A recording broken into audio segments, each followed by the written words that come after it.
বেআইনি মদ সহ গ্রেপ্তার ৫। বেআইনিভাবে মদ মজুত করে রাখা ব্যবসায়ীদের বিরুদ্ধে অভিযানে নামলেন ময়নাগুড়ি থানার পুলিশ। এই অভিযানে নেতৃত্ব দেন ময়নাগুড়ি থানার আইসি সুবল ঘোষ সহ থানার পুলিশ বিশেষ দল। শুক্রবার সন্ধ্যা থেকে শুরু করে শনিবার দুপুর পর্যন্ত ময়নাগুড়ি ব্লকের বিভিন্ন এলাকায় অভিযান চালান এই বিশেষ দল। এই অভিযানে গ্রেপ্তার করা হয়েছে ৫ জনকে। উদ্ধার হয়েছে দেশি এবং বিদেশি মদ প্রায় ৩০০ বোতল। অভিযুক্তদের বিরুদ্ধে নির্দিষ্ট ধারায় মামলা রুজু করেছে ময়নাগুড়ি থানার পুলিশ।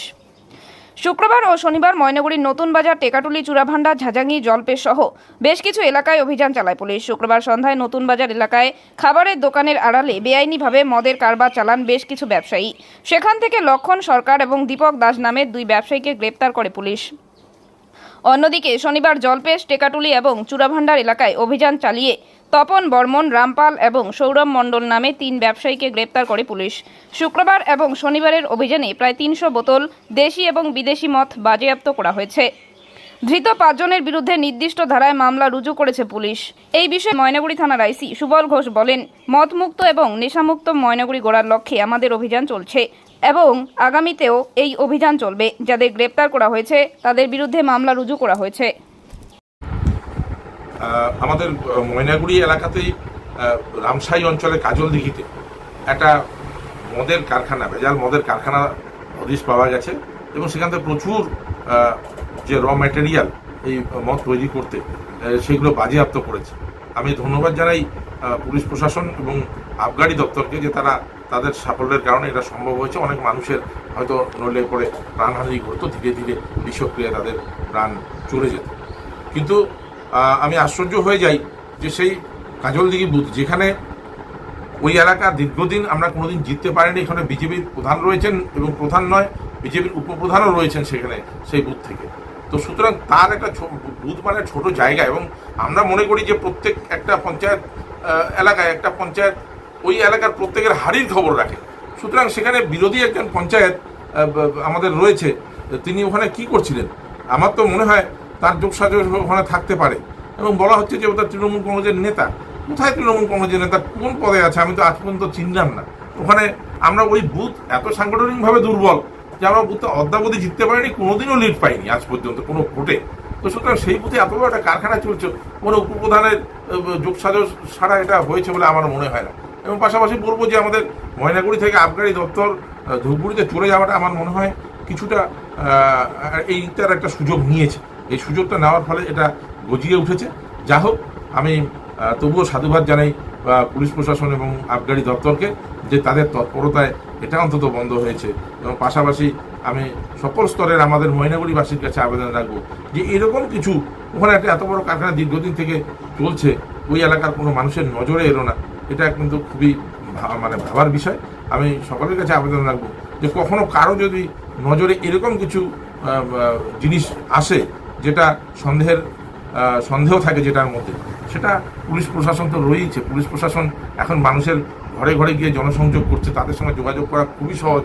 জানিয়ে দিলে পরে আমার মনে হয় আমরা এলাকায় শান্তিতে থাকতে পারবো, আমাদের এলাকায় এরকম কোনো অসামাজিক কাজ হতে পারবে না। প্রথম কথা হলো এই সরকার আসার পরে পশ্চিমবঙ্গের সাধারণ মানুষের এবং শিক্ষিত ছেলেমেয়েদের কোনো কর্মসংস্থানের ব্যবস্থা করতে পারে নাই। যেখানে সেখানে মদের লাইসেন্স পাড়ায় পাড়ায়, গলিতে গলিতে, এবং অবৈধ মদের কারবার সারা পশ্চিমবঙ্গ জুড়ে চলছে। সেই মতো ময়নাগুড়ি বিধানসভায় রামসাই অবৈধ মদের কারবার বহুদিন যাবৎ চলছে। প্রশাসন নীরব দর্শক ভূমিকা পালন করছে।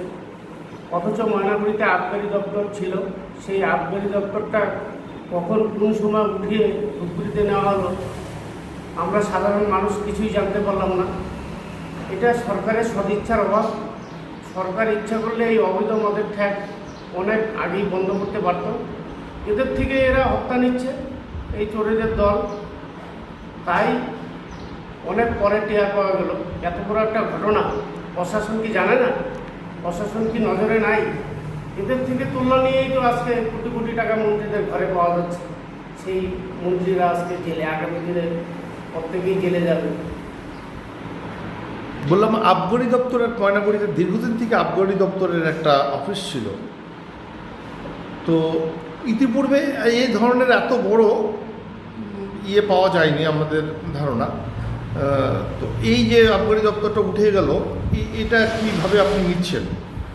আবগারি দপ্তরটা উঠে দেওয়ার কারণ হলো যে এই মদের কারবারটা যেন আরও তারা রমরমা করতে পারে, যার জন্য আবগারি দপ্তরটা এখান থেকে উঠিয়ে ধূপগুড়িতে স্থানান্তরিত করা হলো। তাতে যে ব্যবসাটা রমরমা চলছে, এটা প্রশাসনের সব নজরে ছিল, কিন্তু প্রশাসন অনেক দেরিতে সেটা স্টেপ নিল। তো বলছি যে এই যে মদের কারবারি যারা, তারা কারা অ্যাকচুয়ালি, কারা কী ধরনের মানুষ? তারা তৃণমূলের লোক। তৃণমূলের এর আগে তৃণমূলের দলের সহসভাপতি ছিলেন। সরকারের মদত না থাকলে কোনো 2 নম্বরই কারবার করা যায় না। কি চাচ্ছে এখন আপনারা?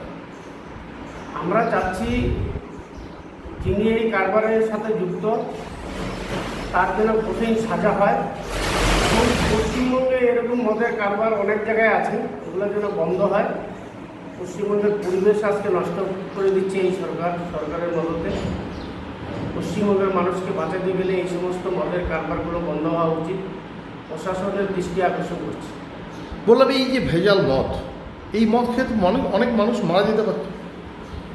হ্যাঁ, এই সমস্ত বেআইনি মদ খেয়ে তো অনেক মানুষ মারা যেতে পারে, তাদের কঠিন রোগ হতে পারে। এই সরকারের তো মানুষের প্রতি, গরিব মানুষের প্রতি ধ্যান নাই।